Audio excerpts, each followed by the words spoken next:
It is about 8:30 in the morning on Friday, November 4th, 2022, and we're expected to get about 2 inches of rain today.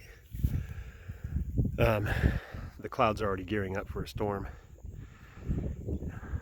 Angry clouds. There's a wind blowing from the south towards the Gulf. From the south, from the Gulf.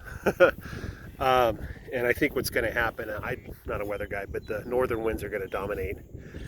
And so that warm, like the humidity here is so thick, that warm air is going to meet the cold air from the north. Remember, there's no mountains between here and the North Pole.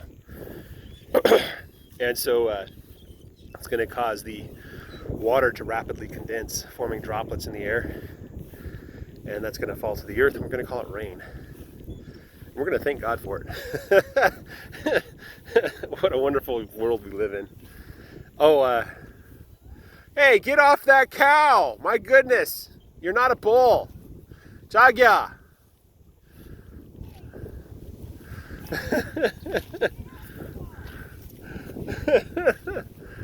I think these guys are open and they're ready to receive a bull.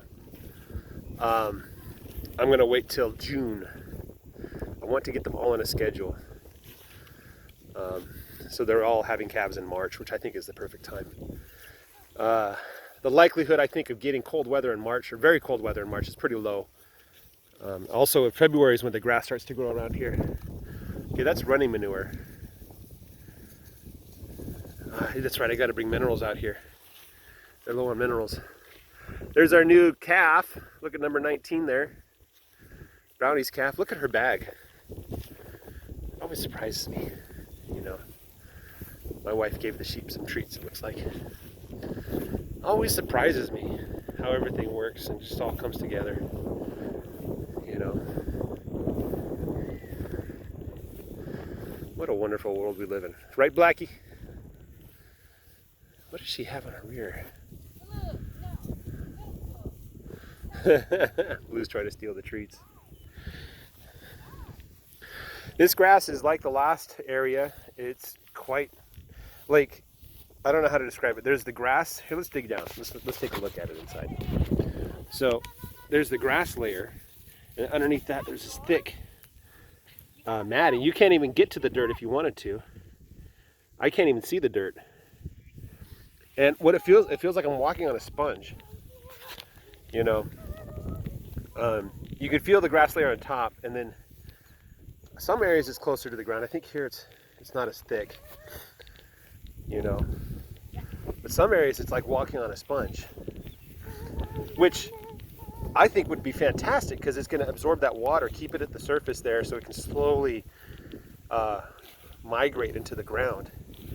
Not only that, it provides a little area for insects and molds and funguses and bacteria to thrive. Like, oh wow, this is like super soft right here. Yeah. One of the things the cows do, Greg Judy emphasizes this, he says they have 5 mouths. They have 1 mouth and 4 hooves. And the purpose of the hooves is to push the grass into the ground.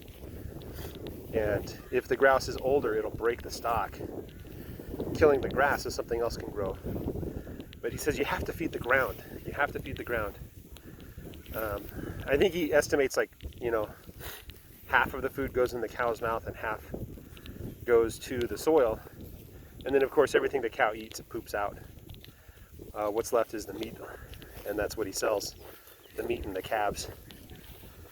And but in the grand scheme of things, most of it is going back into the earth. So, and that's what I want. I want a thick layer of life. I don't want soil. I don't want dirt. I want soil that's alive. This is soft here too.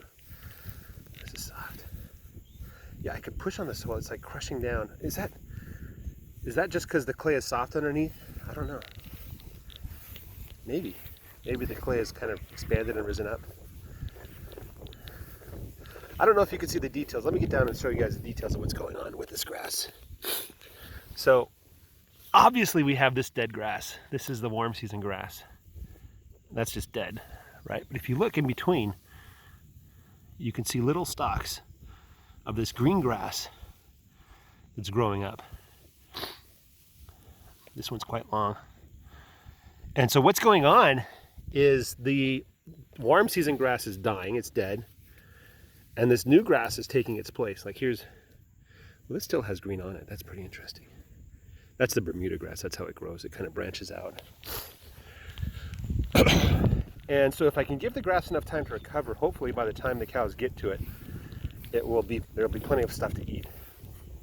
And then hopefully I'll be able to build up kind of a winter stockpile so that when winter comes full bore in the middle of December, there'll be basically standing hay to eat. Will there be much nutrients in the hay? Probably not, but at least it'll provide the roughage. Oh, the cattle feed situation. So we kept the cattle feed in one of those big bags, 1,500-pound bags, tied off the top. We put it on a pallet under some trees, and I put a tarp on top. I think some condensation happened, and so some of the feed was wet and moldy. We just threw that stuff out. The rest seemed to be fine, though. We're smelling it as we go, making sure it smelled good. And so we packaged up the rest of the feed.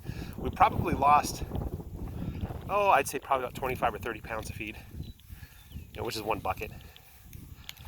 Which isn't bad, I think. Last time I did this, I lost like 100 pounds because I had it sitting on the ground, on a tarp on the ground, and it just kind of absorbed the water through the shell. This time the water did pool on top. It sat there for a couple days before I realized it and pushed it off. But when I get this shed built, I'll be able to store the feed inside. Of course, the goal is not to use feed at all, but this is just a temporary solution until we can get massive growth here, until this pasture explodes with life.